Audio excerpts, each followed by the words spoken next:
Optimizing Steam's browser hardware acceleration. Start by clicking Steam in the top left corner of the Steam client.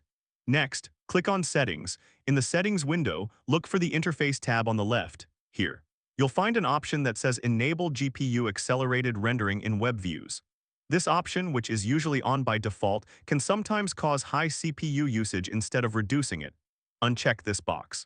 This forces Steam to use your CPU more efficiently for web rendering rather than relying on an accelerated path that might be poorly optimized for your current system or driver setup.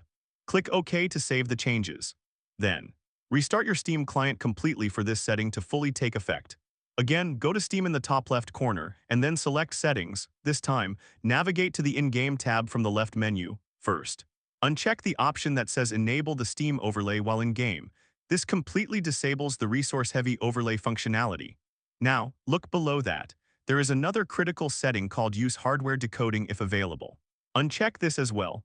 This option is meant for better video streaming and other in-game functions, but can sometimes conflict with Windows 11's resource management.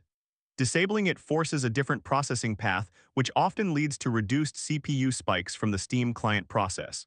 Implementing these two specific settings adjustments should dramatically reduce Steam's high CPU usage on your Windows 11 machine. Like and subscribe.